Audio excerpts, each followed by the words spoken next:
अजून कुठल्या परिक्रमा अशा आहेत दत्त महाराजांच्या? पिठापूर आहे. झाली पिठापूर, कुरोपुरे.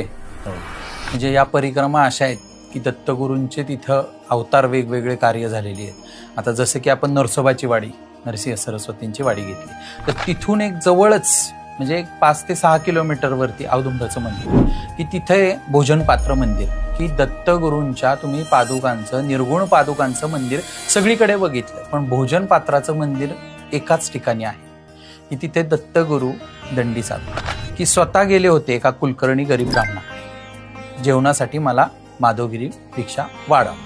तर ती म्हटली की माझ्याकडे देण्यासारखं काहीच नाहीये, म्हणून ते गुरुजी आतमध्ये आले, दत्तगुरूच होते ते, शेवटी आतमध्ये घरात आले आणि म्हणले कण्या आहेत तुझ्याकडे, तर त्या कण्या वाढ.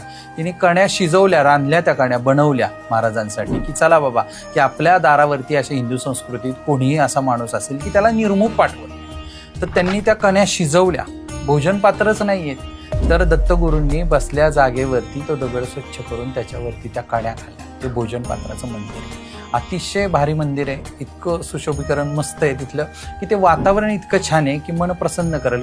प्रत्येक दत्तभक्ताने जावं असं मंदिर आहे.